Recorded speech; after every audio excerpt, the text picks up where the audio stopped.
J'ai tué mon meilleur ami d'un coup de couteau dans le ventre, et je n'ai pas regretté une seconde.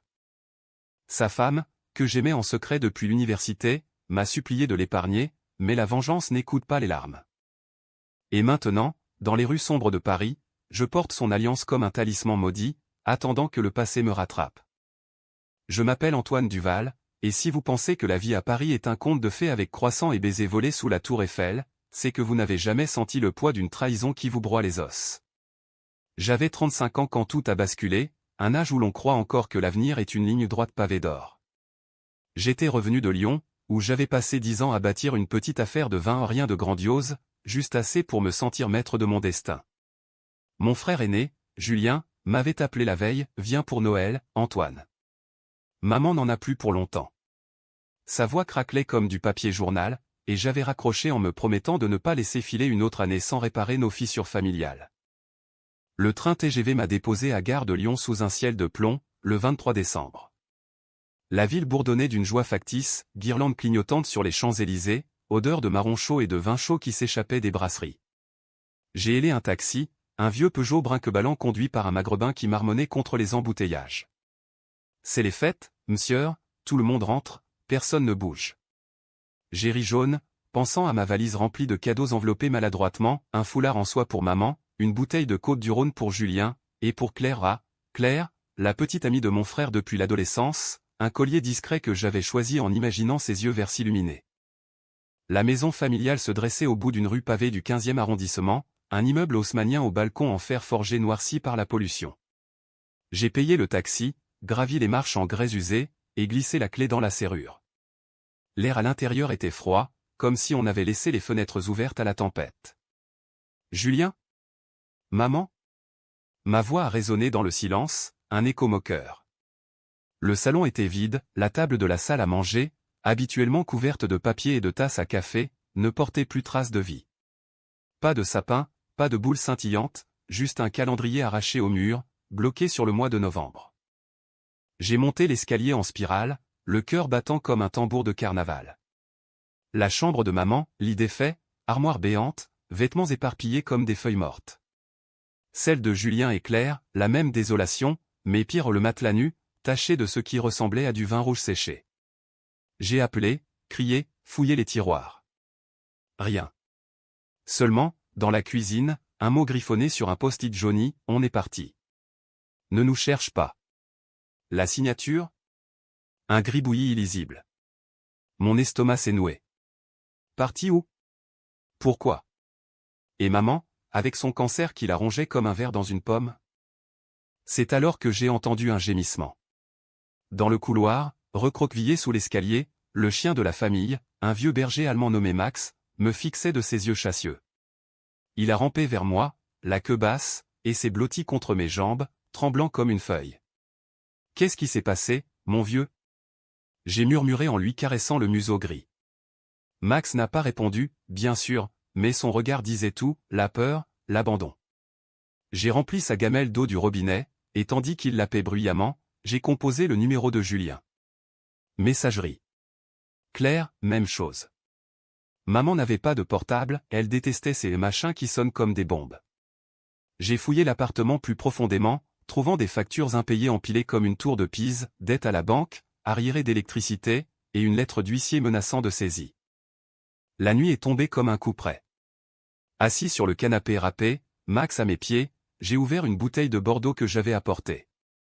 Le vin coulait âpre dans ma gorge, mélange de tanin et de rage.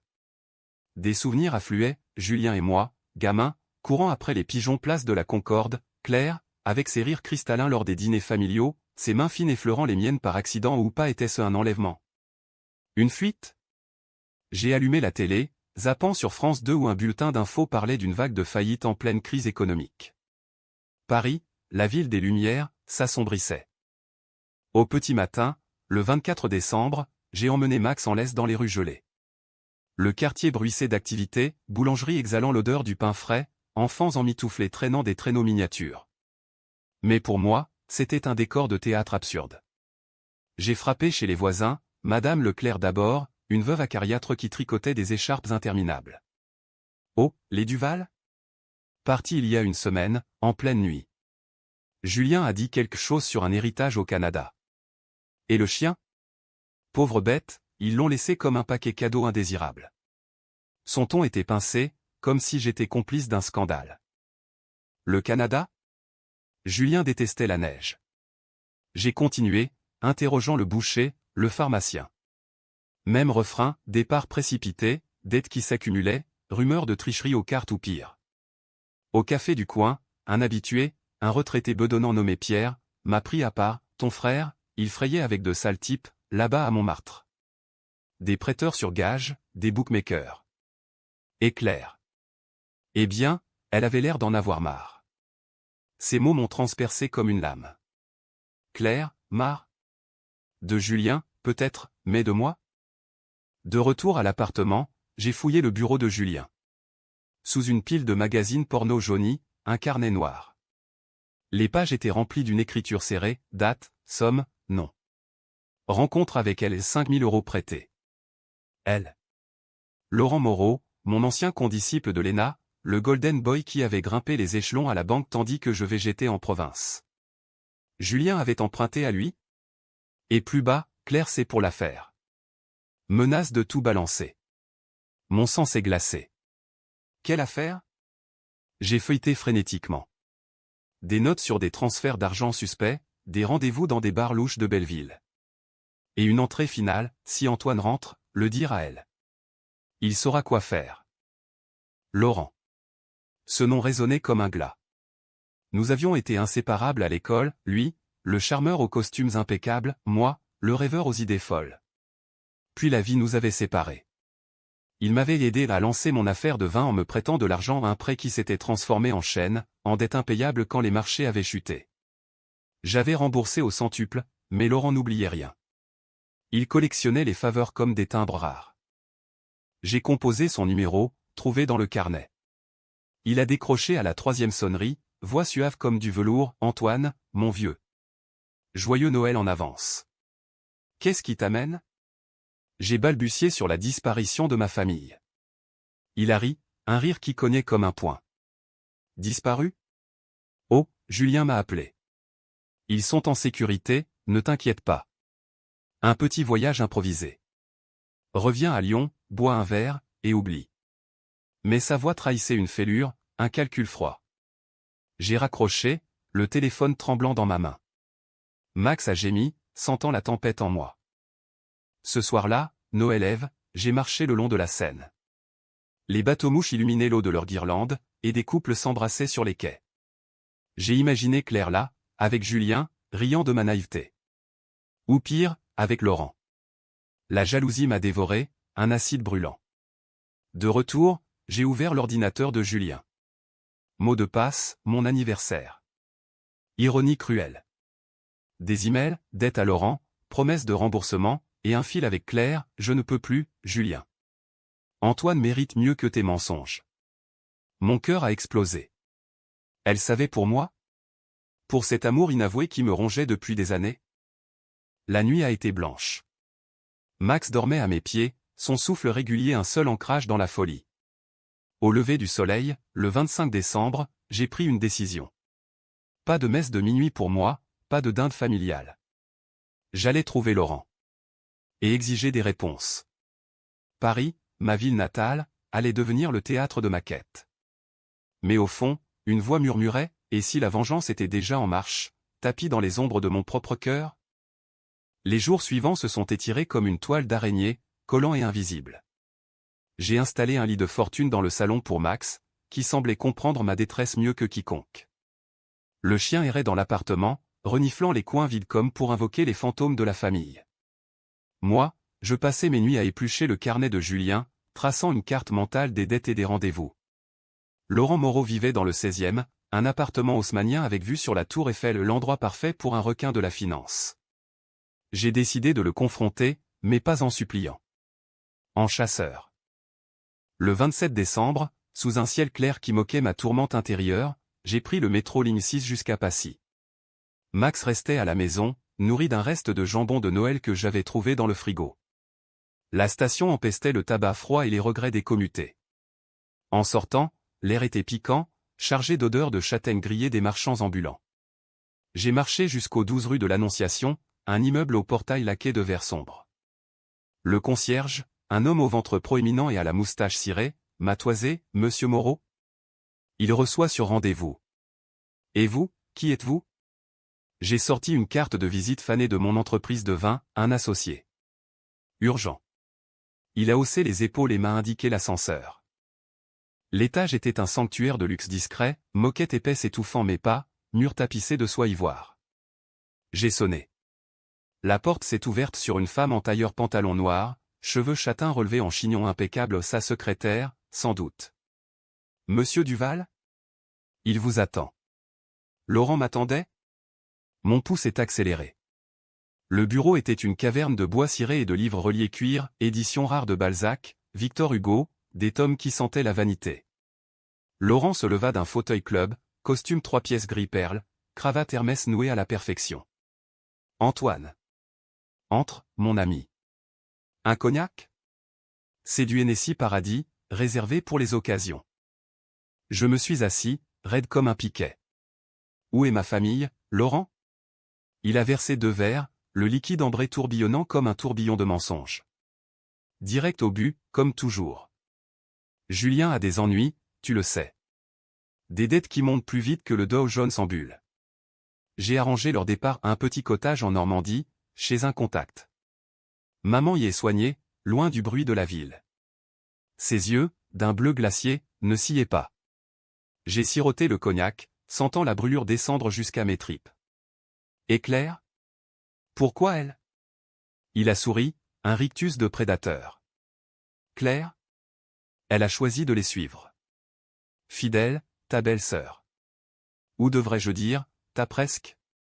Il a laissé la phrase en suspens, et j'ai senti le rouge me monter au visage. Nous avons parlé pendant 1 heure, un duel verbal masqué en conversation civilisée. Il évoquait nos années d'école, les nuits à débattre de philosophie dans les bistrots de la Sorbonne, les filles conquises à 2. Tu étais le poète, Antoine. Moi, le stratège. Et regarde-nous, toi avec tes vignes poussiéreuses, moi ici, maître du jeu. Mais sous les anecdotes, des fissures, il admettait avoir prêté à Julien pour un investissement un casino clandestin à Deauville, perdu en 1 nuit. Ton frère est faible, Antoine. Il parie comme il respire. J'ai couvert, mais à un prix. Le prix? Des informations sur mon affaire de vin, des contacts volés pour ses propres deals. Je suis parti avec une promesse, je vais les chercher en Normandie. Il a ri, fais donc. Mais souviens-toi, les dettes se paient toujours. Dehors, le froid m'a giflé. J'ai erré dans les rues chics du 16e, boutique de luxe fermée pour les fêtes, vitrine reflétant mon visage hagard. Était-ce vrai, cette histoire de Normandie? Ou un mensonge pour me tenir à distance? J'ai appelé un vieil ami, un flic de la PJ nommé Marc, rencontré lors d'une affaire de contrefaçon de vin. Antoine? Ça fait un bail. Qu'est-ce qui t'amène? J'ai tout déballé, disparition, dette, Laurent. Il a soupiré, Moreau? Ce type est intouchable. Banquier, politicien dans sa poche. Mais je peux shaker les registres d'hôpitaux en Normandie. Donne-moi 2 jours. Ces 2 jours furent un enfer. Seul avec Max, je cuisinais des pâtes fades, regardais des rediffusions de films noirs sur Arte ou Le Salaud de Jean-Pierre Melville, ou Alain Delon traque sa vengeance avec la froideur d'un scalpel. Max me suivait partout, sa présence un baume muet. Le soir du 29, Marc a rappelé, rien en Normandie. Pas de trace d'admission pour ta mère. Julien et Claire? Fantôme. Mais écoute ça, un signalement de voiture volée, une Renault Clio grise, abandonnée près de la porte de Clignancourt. Plaque au nom de Duval. Mon sang s'est figé.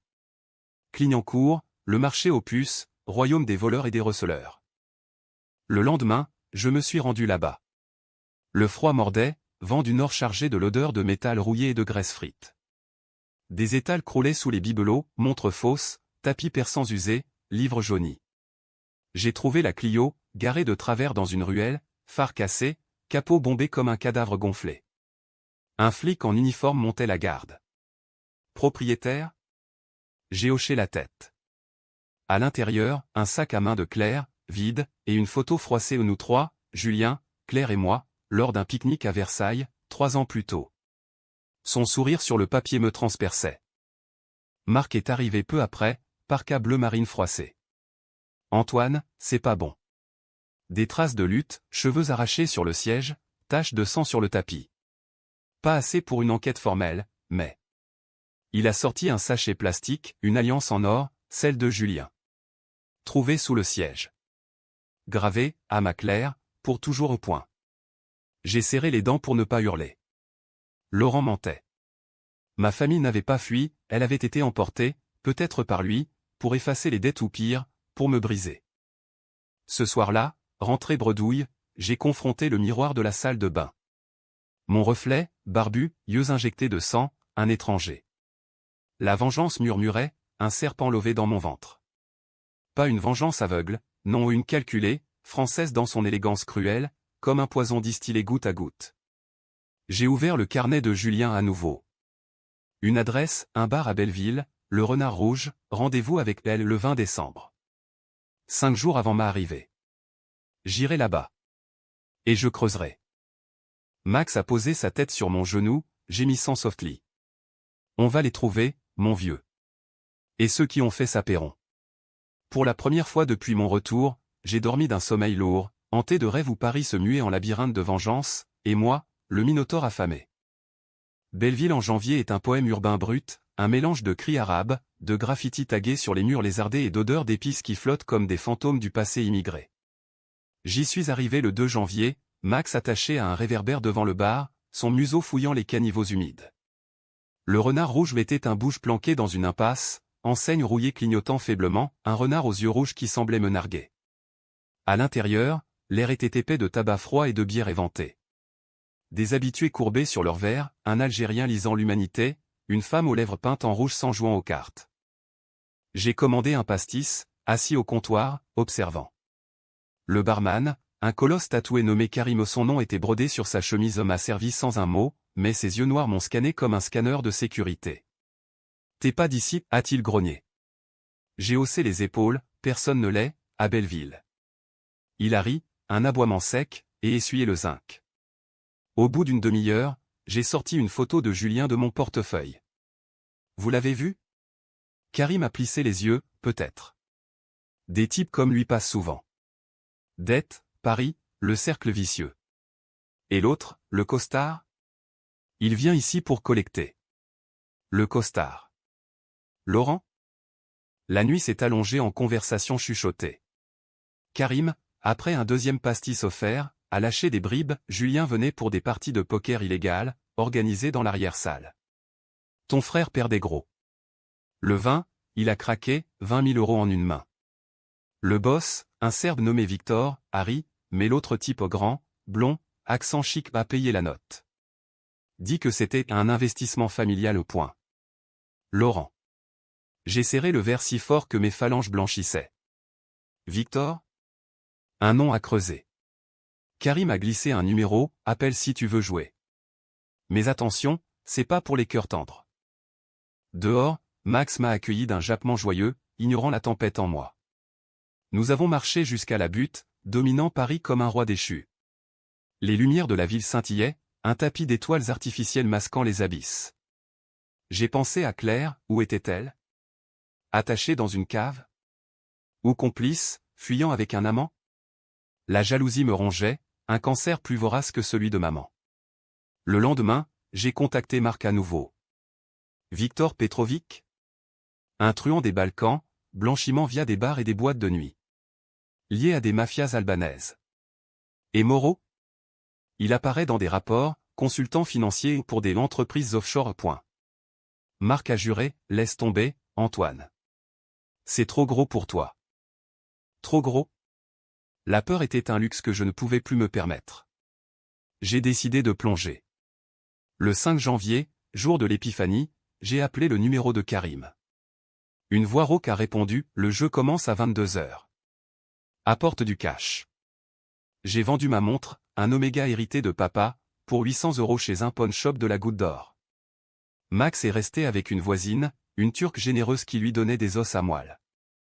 Au Renard Rouge, l'arrière-salle était un sous-sol voûté, éclairé de néons verts, table en feutre vert jonchée de jetons. 10 joueurs, des faces burinées, des yeux fuyants. Victor trônait au fond, un ours en costume noir, cicatrice barrant sa joue gauche comme une carte de visite.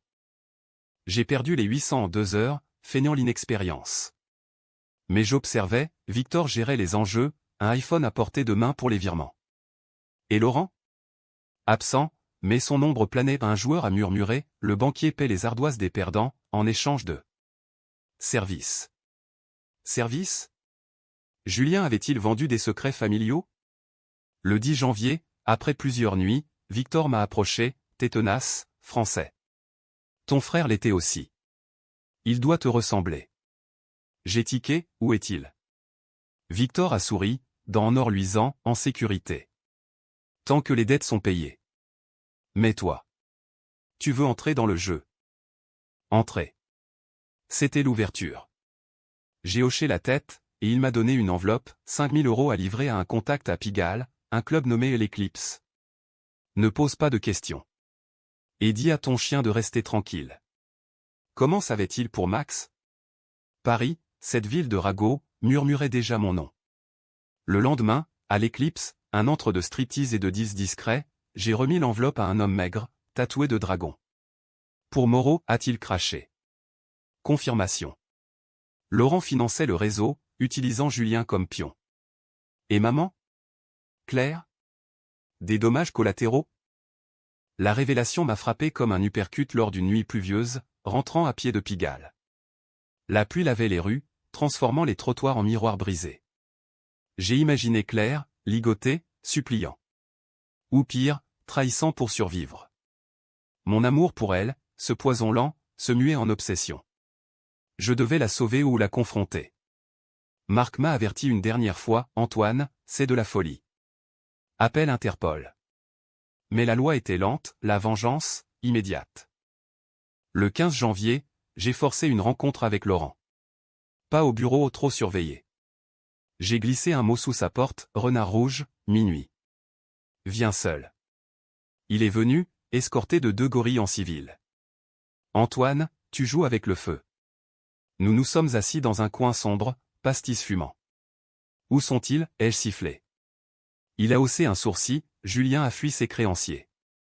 Claire l'a suivi. Ta mère. En hospice anonyme. Je protège la famille, mon vieux.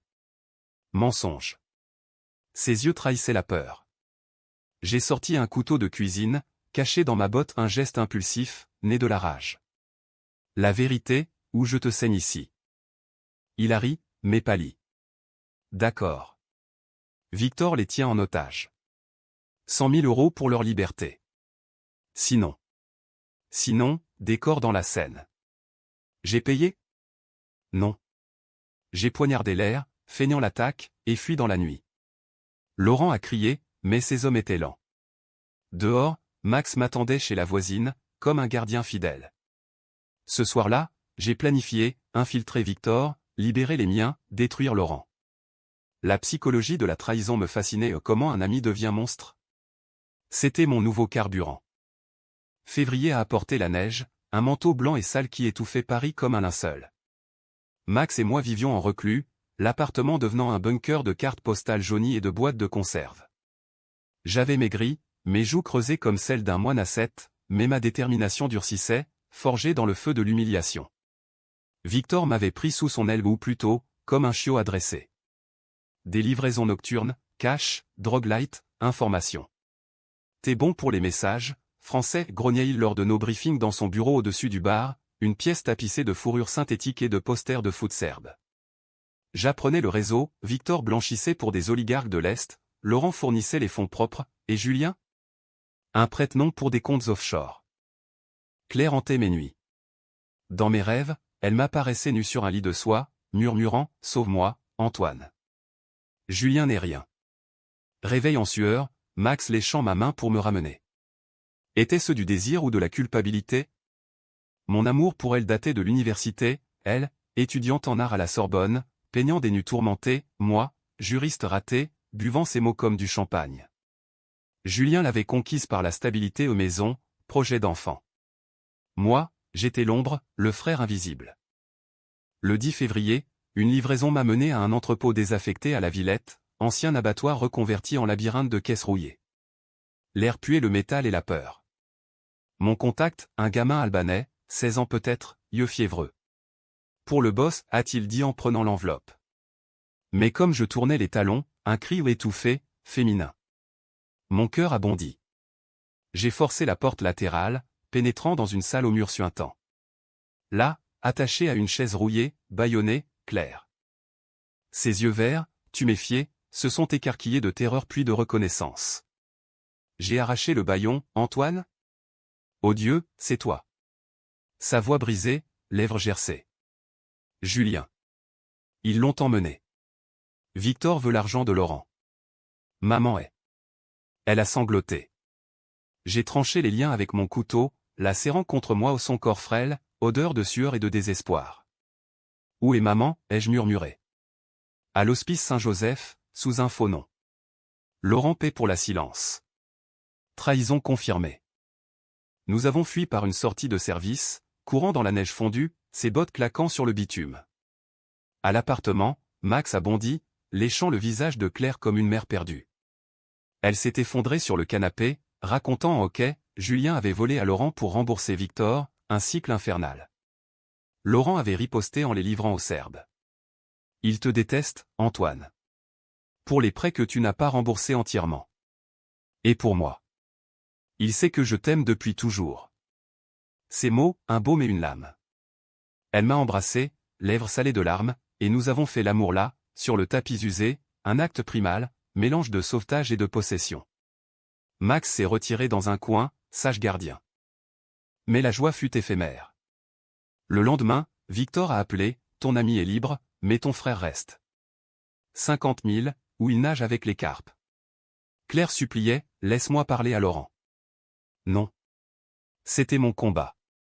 J'ai tendu un piège, via Karim, j'ai arrangé une négociation au Renard Rouge. Laurent viendrait, pensant contrôler. Le 14 février, Saint-Valentin ironique, le bar était bondé de couples pathétiques. J'avais planqué Claire en sécurité chez Marc, qui grognait mais aidait, t'es dingue, mais je couvre. Laurent est arrivé en Mercedes noire, costume impeccable malgré la neige. Victor l'accueillit comme un roi, mon banquier. Le Français a payé pour la fille.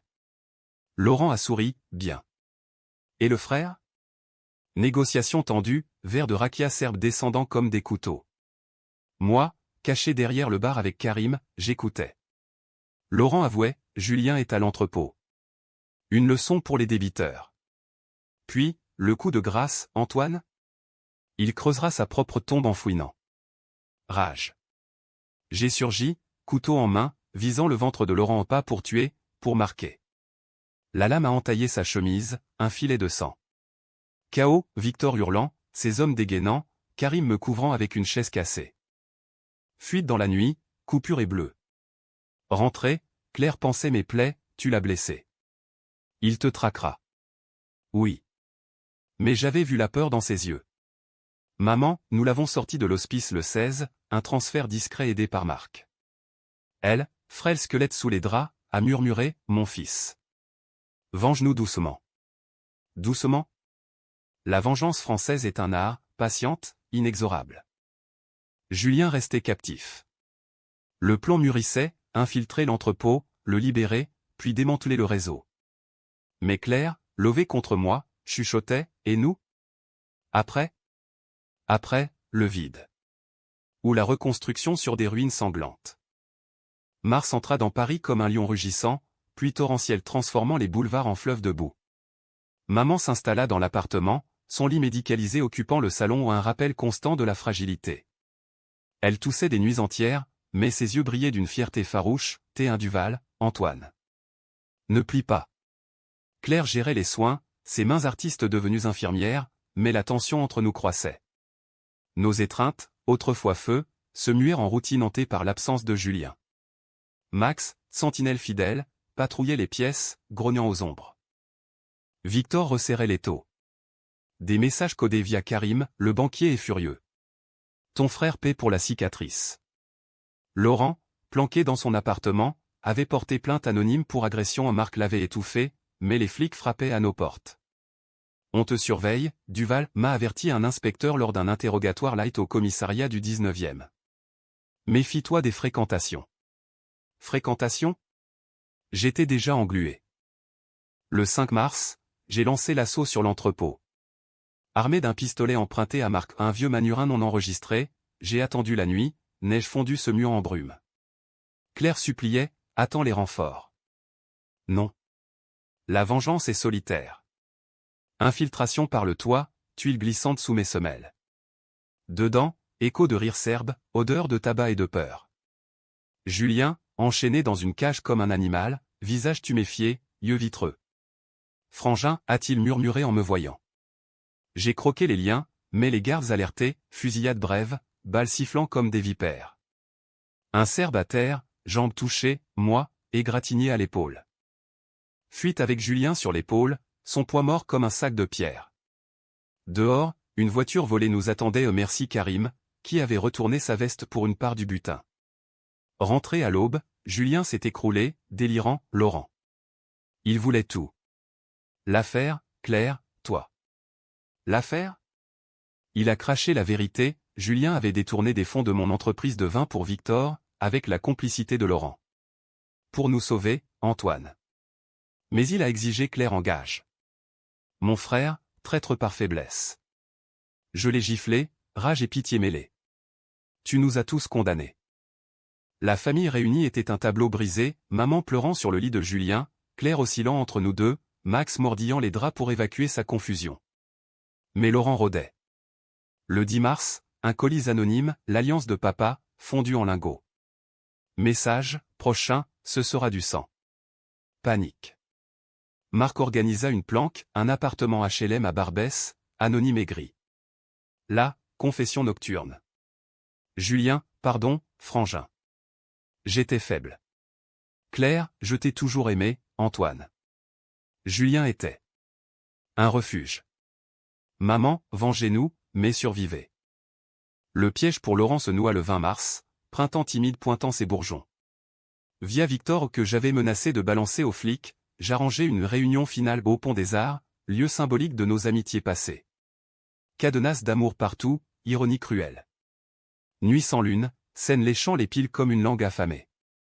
Laurent arriva seul, silhouette élégante dans un trench Burberry. Antoine. Finissons en. Ses yeux, calcul froid, mais une fissure aux peurs de l'inconnu. Nous parlâmes, voix basse portée par le vent. Pourquoi, Laurent? Pour l'argent? Il ricana, pour le pouvoir.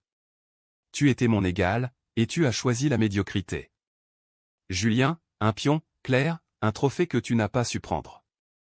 Ces mots, celles sur plaie ouverte. J'ai sorti le couteau, celui du renard rouge, taché de son sang séché. Pour maman. Pour Julien. Pour Claire. Il a reculé, trébuchant sur un cadenas. La lame plongea au pas mortel, mais profond, dans le ventre, twistant pour la douleur. Il s'effondra, gargouillant, tu seras comme moi. Non. J'ai appelé Marc, nettoyer ça. Arrestation de Victor le lendemain, réseau démantelé par une descente massive. Laurent, hospitalisé, murmura des aveux sous morphine, dettes, enlèvement, tout. Justice lente, mais inexorable. Nous, les Duval, reprîmes haleine dans l'appartement du 15e, printemps fleurissant au balcon. Mais la vengeance avait creusé des gouffres, Julien, brisé, parti en cure, Claire et moi, amants hantés, maman, s'éteignant doucement, murmurant, c'était juste, fiston. Pourtant, dans mes nuits, le fantôme de Laurent chuchotait, le sang appelle le sang. Était-ce fini? Ou le début d'un nouveau cycle? Avril enveloppa Paris d'une douceur trompeuse, cerisier en fleurs le long de la Seine masquant les cicatrices de l'hiver.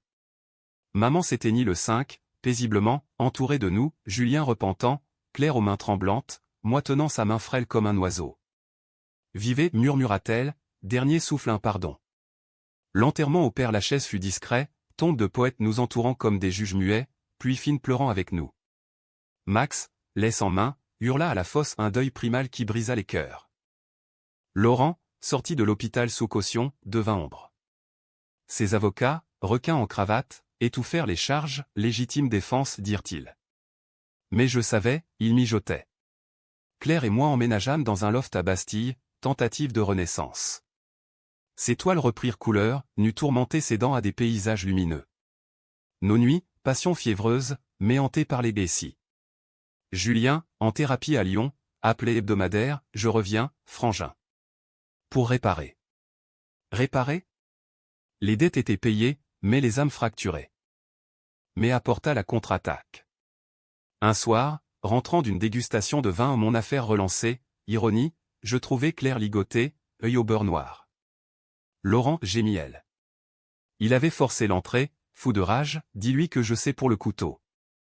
Il paiera. Menace, procès, ruine, pire.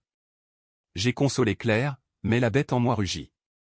Vengeance finale, pas de l'âme, mais de vérité. J'infiltrai son monde via un contact de Marc ou une serveuse de son club privé, amoureuse et conduite. Elle glissa un USB, email, virement, preuve de blanchiment. Le 15 mai, je le confrontai chez lui, porte ouverte arrogance. Antoine. Tu oses? Salon vue Eiffel, champagne au frais. J'ai branché l'USB sur son ordinateur, dossier s'ouvrant comme des plaies. Ça ira à la presse. À Interpol. Il blêmit, poing serré. Tu me dois tout. Les prêts, Claire.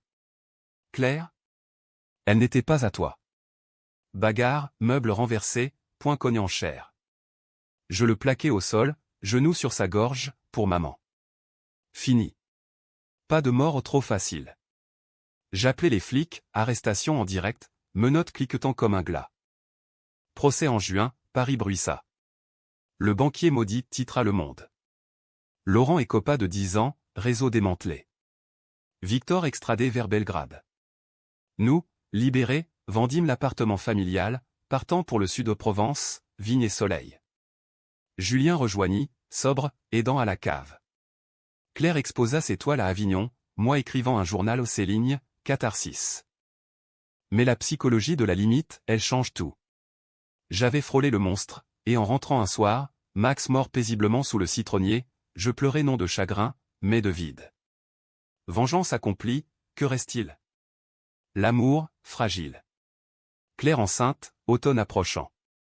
Paris, loin derrière, n'était plus prison, mais leçon. Pourtant, parfois, dans le Mistral, j'entends l'écho, le sang appelle le sang. Et je souris, ombre en paix. Ou pas.